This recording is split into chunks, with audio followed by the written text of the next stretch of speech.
My name is Olivia Bennett. I'm 28 years old, working as a financial analyst at an investment firm in San Diego. On paper, that sounds like a stable life, a good job, a growing career, but within my family, I was always the invisible one, the one who didn't matter, the one who existed mostly to absorb the blame when things went wrong. In our family, my older brother Logan and my younger sister Sophie were the golden ones. Logan was the pride of my father's life, the former high school football star who, despite never quite reaching his college dreams, still basked in endless admiration from our parents. Sophie was the apple of my mother's eye, delicate and charming, destined to marry well and carry on the image of a perfect family. And me, I was simply there, the placeholder, the one who was tolerated, but rarely celebrated. Even when I was a child, I felt like a ghost in my own house. I remember so many moments where blame landed on me by default. If something was broken, if something went missing, if someone forgot a commitment, it was always somehow my fault. I learned early on that defending myself only made it worse. Protesting meant I was being dramatic. Arguing meant I was disrespectful. So I stopped. I swallowed the blame. I carried it quietly, and I became skilled at disappearing inside my own life. But I thought maybe, just maybe I could earn their recognition if I achieved enough. I studied relentlessly. I earned a prestigious scholarship to the University of Chicago, a place I'd only dreamed of attending. When I called home to share the news, my mother quickly pivoted the conversation to Sophie's engagement party, and my father sighed that Logan's bakery business was struggling again. There was no congratulations, no pride, just another reminder that I wasn't the priority. Still, I kept trying. I moved to San Diego after graduation, secured a stable job at a reputable investment firm, and made a point to maintain regular contact with my family. Sunday calls, holiday visits, birthday messages. But over time, I noticed a pattern I couldn't ignore. They only truly called when they needed something from me, help fixing a financial mistake, covering a forgotten payment, stepping in to solve a crisis that someone else had created. It wasn't just the lack of celebration that stung. It was the realization that I was never really seen. I was never part of the family's joy, only their failures, their disappointments, their messes. Somehow, I had become the family's safety net and scapegoat all at once. They expected me to catch them when they fell, and then blamed me when they hit the ground anyway. I didn't know it yet, but I was standing on the edge of a life I would soon have to choose. A life where I could finally ask what happens if I stop catching them. What happens if I choose myself? But what happens if I stop catching them? The question lingered in my mind like a stubborn echo. But before I could even begin to answer it, life swept me right back into the familiar loop. The truth is, even when you start to recognize the patterns, breaking free isn't immediate. It's a slow unraveling, a process you almost resist because the roles you've played for so long are hard to abandon. The first pull came when Logan's bakery collapsed. It had been his grand dream, the one the whole family rallied around. They loaned him money, bragged about his entrepreneurial spirit, and practically crowned him the next family success story. But the business floundered from the start. Poor planning, impulsive decisions, no financial discipline. When Logan defaulted on his suppliers and the debt stacked up, my parents didn't ask whether I could help. They simply expected it. "Olivia, you work in finance. This is nothing for you," my father said over the phone, as if my savings account existed for the sole purpose of bailing out my brother. My mother chimed in, her tone laced with guilt. "It's just a small loan. Logan's worked so hard. He just needs a little boost."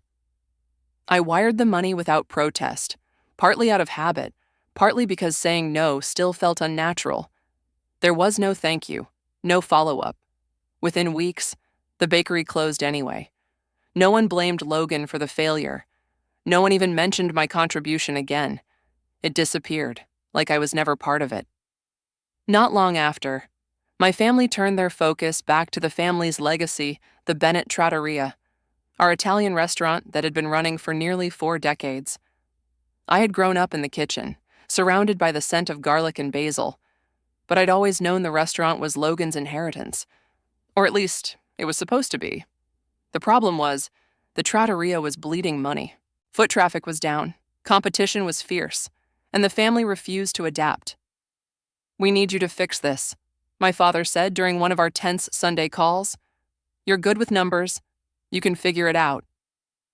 There it was again, that quiet demand dressed as a compliment. I wasn't asked. I was summoned. Part of me wanted to refuse, to finally test what would happen if I said no. But a stronger part, one still desperate for acceptance, agreed. I visited the restaurant, pored over the financial records, and quickly saw the core issue: the business model was stuck in the past. They hadn't updated the menu in years. The decor looked like it hadn't been touched since I was in high school. There was no online ordering, no delivery service, no credit card promotions.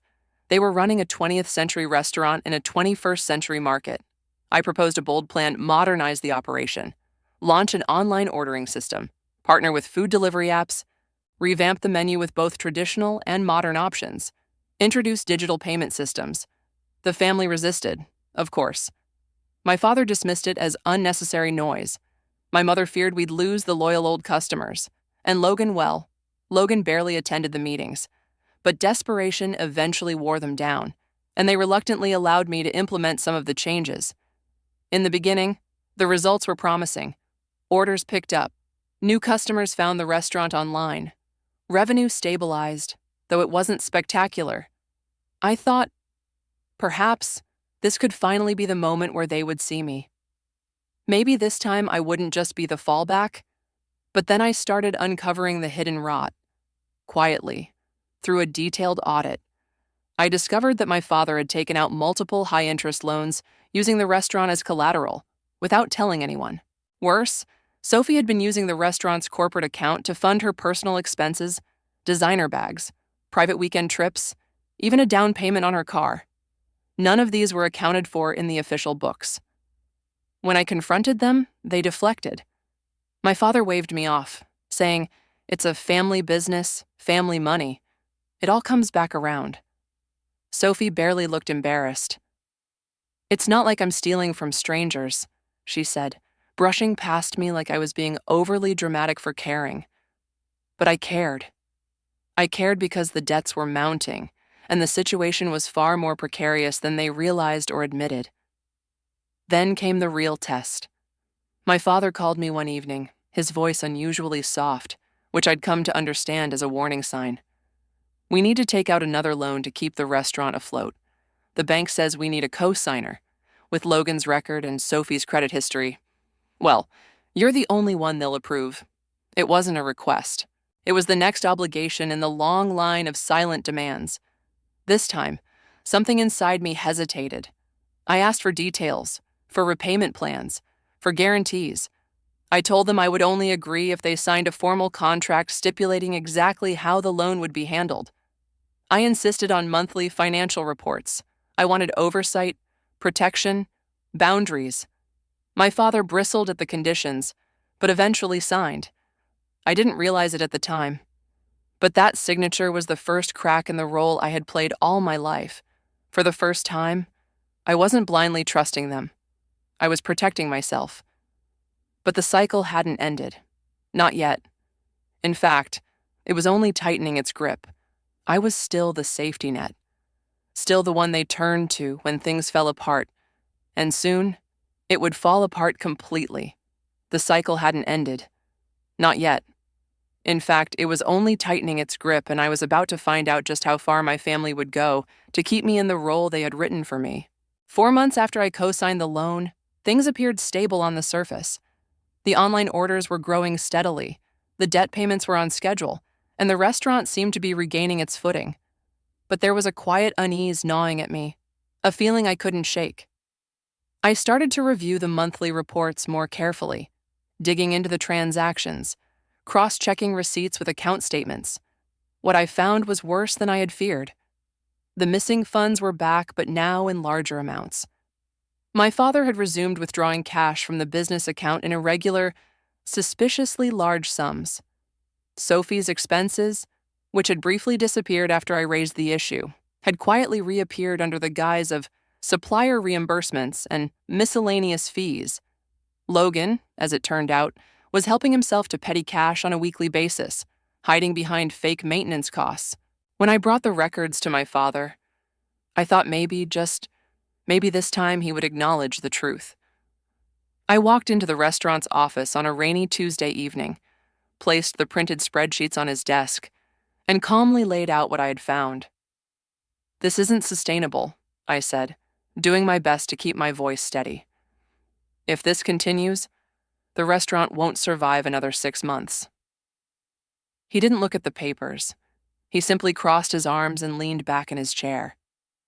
"You've been digging through our accounts like you're some kind of auditor," he said, his voice sharp. "Is that what you think you are now?" "The family watchdog, I'm the one whose name is on that loan," I reminded him. "I have every right to protect myself." His expression hardened. "Protect yourself from your own family. Do you hear yourself?" Before I could answer, Sophie stormed in. I hadn't realized he had already told her. "What is wrong with you, Olivia?" she snapped. "First, you change everything about the restaurant.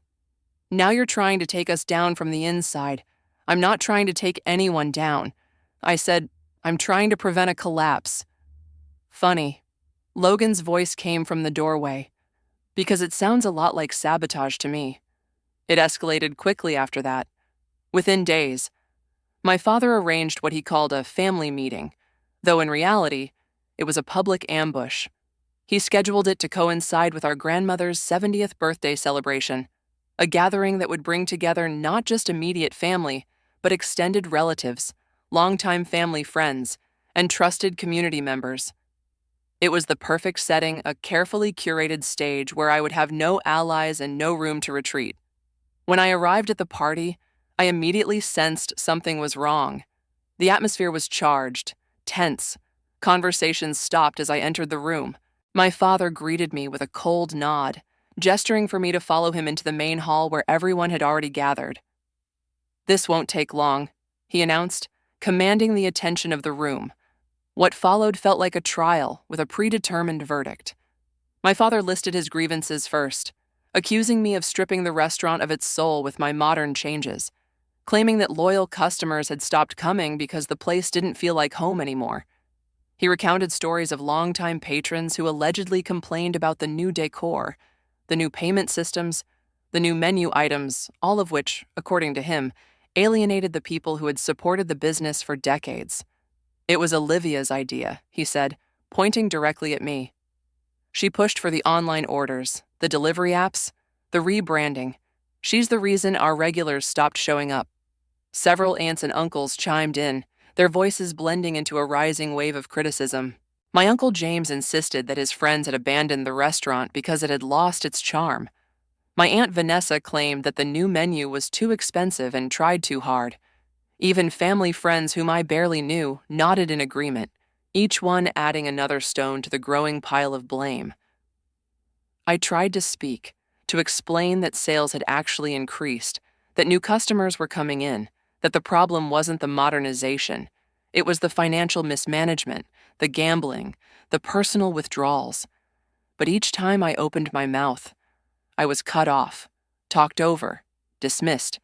"You don't understand what this family stands for." My father roared when I attempted to read from the financial reports I'd brought. "You think numbers are all that matter? You don't care about legacy, about loyalty." The most cutting moment came when my grandmother, who had always been kind to me in quiet, subtle ways, looked at me with profound disappointment. "You've always been so distant, Olivia," she said softly. "We never really knew where your heart was. It felt like a betrayal from every direction." But I held my ground. I placed the stack of financial documents on the table, my hands trembling but my voice firm. "I tried to help you. I tried to save the restaurant. But you can't keep ignoring the truth." My father stood, the room falling into heavy silence. His eyes burned into mine. "You have destroyed this family," he said, his voice laced with finality. "You've torn apart what generations built. Get out. and don't come back. I looked around, searching for any sign of hesitation, any flicker of support. There was none. Not from my mother, not from Logan, not from Sophie. I gathered my things slowly, each movement deliberate, each step away from them a quiet declaration of something I wasn't ready to name yet. I walked out of that room, out of that house, out of that life, and not a single person followed me. I walked out of that room, out of that house, out of that life, and not a single person followed me. It should have shattered me. But instead, what I felt was strangely quiet, a kind of hollow calm that lingered as I drove away from San Diego, leaving behind not just my family, but the version of myself who had always begged to belong. I didn't have a clear plan when I left. All I knew was that I couldn't stay. I submitted my transfer request to our company's Seattle office the next morning, packed up my apartment within a week, and changed my phone number without giving anyone my new contact information. I wanted distance, space, silence. And when I finally arrived in Seattle, surrounded by gray skies and cold air, I realized I had gotten exactly what I asked for. But I hadn't expected the silence to feel so heavy. The first days were mechanical. I unpacked, signed the lease for a small one-bedroom apartment, and set up my home office to begin working remotely until the new branch was fully operational. I moved through the motions, eating bland takeout and sitting in the same stiff chair, day after day, not because I was particularly busy, but because I didn't know what else to do. There was no one to call, no one to visit, no obligations, no accusations, just me, sitting in the quiet I had once craved. I thought freedom would feel lighter. I stumbled into my first human connection by accident. On a particularly gray Saturday, I ducked into a small, weathered bookstore to escape the rain. The shop was nothing like the pristine chain stores I used to visit in San Diego. It was messy, the shelves uneven, books stacked in corners and spilling onto the floor. It felt alive. That's where I met Maya. She was the store's owner, mid-30s, with ink-stained fingers and a habit of reading while standing behind the counter. I lingered in the shop for hours that first day, pretending to browse but mostly just absorbing the quiet hum of pages turning and the soft murmurs of strangers. Maya didn't pressure me to buy anything or ask why I seemed out of place. Instead, she offered me a cup of tea and recommended a poetry collection she thought I'd like. When I returned the next weekend, she greeted me by name. Little by little, I began showing up there more often and slowly, without realizing it, I started building a new rhythm for myself. I enrolled in a therapeutic yoga class, not for fitness, but because I needed to learn how to sit with myself without crumbling. I signed up for a weekend abstract painting workshop, a spontaneous choice that felt oddly rebellious, as if I were thumbing my nose at the family who used to call such things a waste of time. I wasn't good at it. My first painting looked like a chaotic mess of colors with no clear shape. But for the first time, I didn't care. It wasn't for them. It was for me. One rainy afternoon, I adopted Charlie, a small, scrappy rescue dog with floppy ears and a crooked tail. He was nervous, skittish, and carried a quiet sadness that reminded me of myself. We became inseparable quickly. Charlie didn't care that I wasn't perfect, that I was rebuilding from scratch, that some mornings I still struggled to get out of bed. He simply curled up next to me, warm and steady, the first creature in my life to offer me unconditional affection without strings attached. Over time, I started volunteering at a local support group for people dealing with family estrangement and emotional abuse. At first, I sat quietly at the back of the room, listening to stories that mirrored pieces of my own. Slowly, I found myself speaking, sharing fragments I'd never dared to say aloud before. I met others who had walked away from families that called them selfish, ungrateful, dramatic, people who had spent years carrying burdens that didn't belong to them. In those rooms, I wasn't the outcast. I wasn't the scapegoat. I was simply Olivia, someone learning how to exist without apology. Helping others in that space became more than just an act of service. It became part of my healing. guiding newcomers through their first meetings, offering them the compassion I had once desperately needed, showed me that the pain I'd carried wasn't wasted.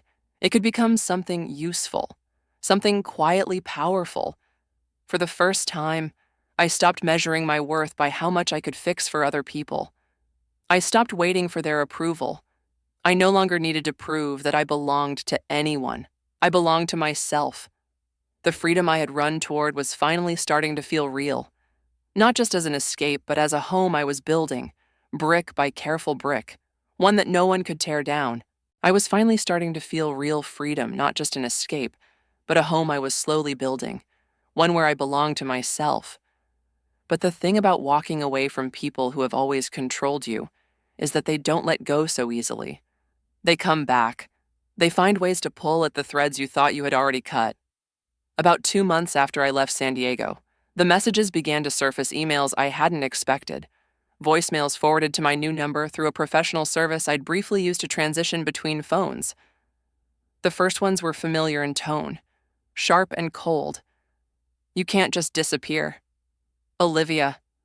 My father's voice echoed in the first voicemail. "You're being ridiculous. This family needs you." There were dozens more, some filled with angry commands, others laced with guilt. Logan called me selfish. My mother demanded I stop acting like a child.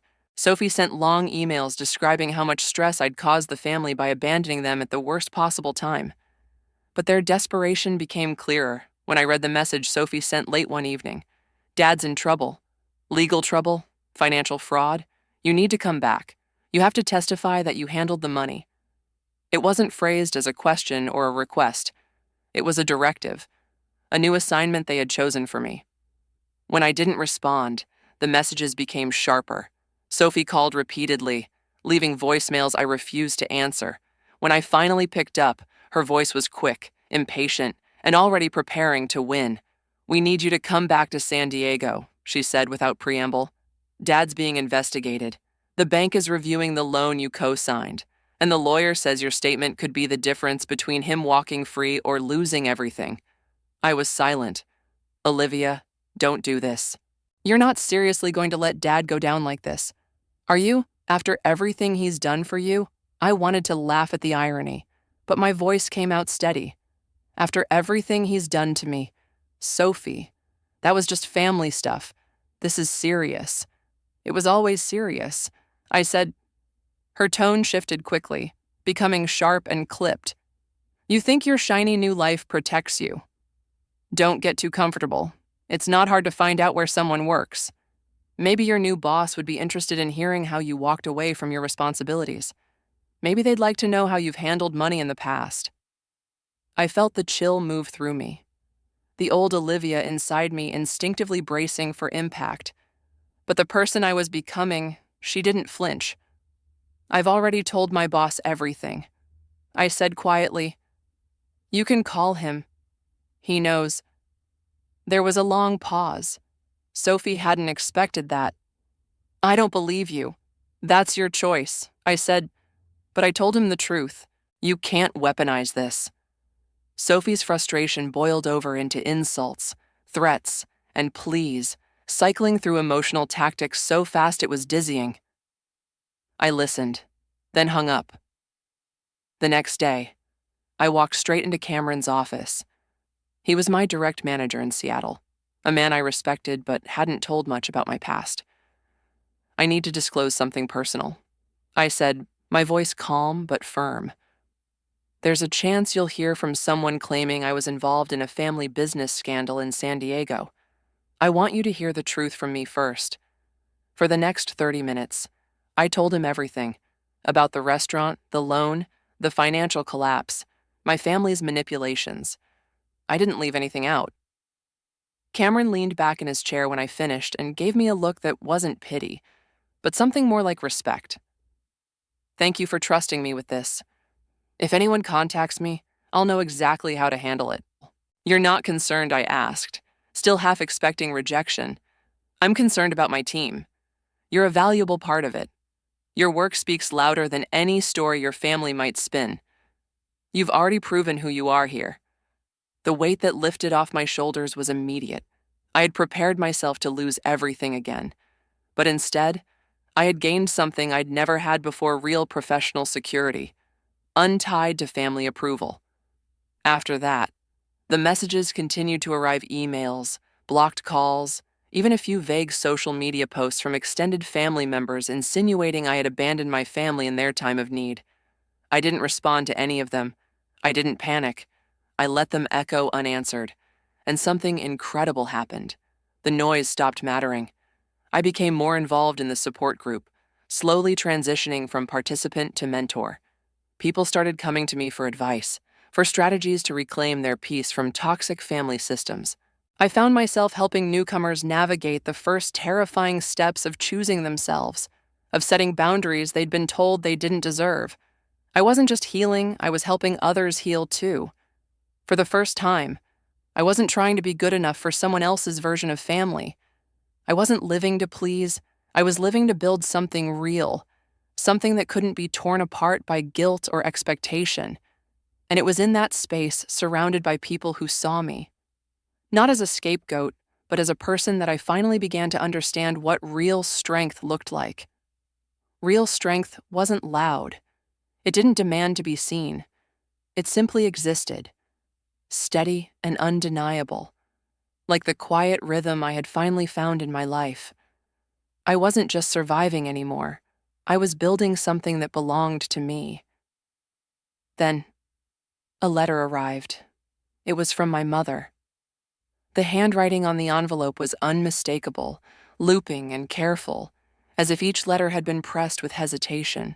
Inside, her message was simple. She was coming to Seattle for a medical appointment and wanted to meet me, just me. No expectations, no one else. I sat with the letter for days before I answered. When we met, it was at a small cafe tucked in a quiet corner of the city, a place where I could leave easily if I needed to. She looked older, smaller somehow, her usually perfect hair now soft and undone.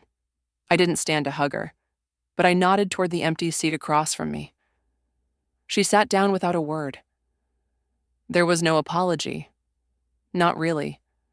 But for the first time, she didn't defend the past. She didn't excuse the choices that had driven me away. Instead, she spoke softly, like someone unpacking a weight they had carried for too long. "I think maybe," she said, her eyes fixed on her untouched tea.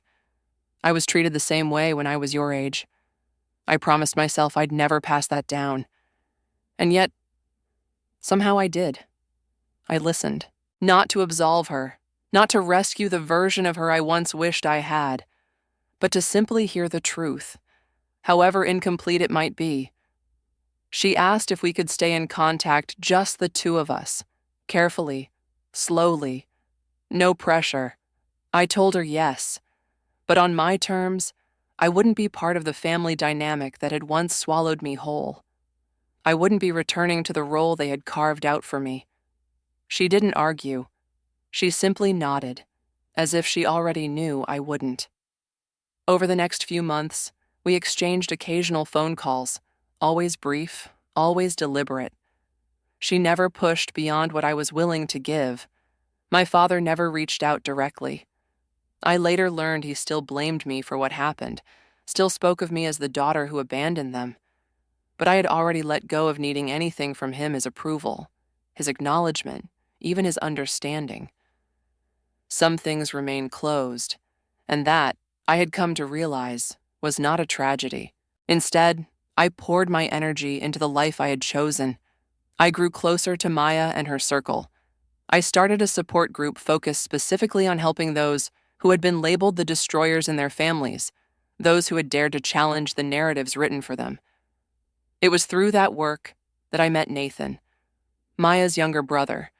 He reminded me painfully of myself, a quiet, kind person trapped in a toxic friendship where blame stuck to him like wet cloth. I listened to his story. I recognized his self-doubt, his guilt, his belief that maybe he deserved the treatment he was receiving. I told him what no one had ever told me, that people who love you don't keep you small. They don't crush you to lift themselves higher. I watched him slowly find his way out, step by shaky step, and somewhere along that path, I realized my story no longer belonged to my family. It belonged to me. And maybe, just maybe, it could help someone else find their way too. The messages from Sophie eventually stopped. The threats faded into silence. There was nothing left to hold on to, nothing left to chase. I no longer needed to prove anything. I no longer needed to be invited back. What I had built here, my friends, my work, my quiet and steady peace was mine. And it didn't require anyone's permission.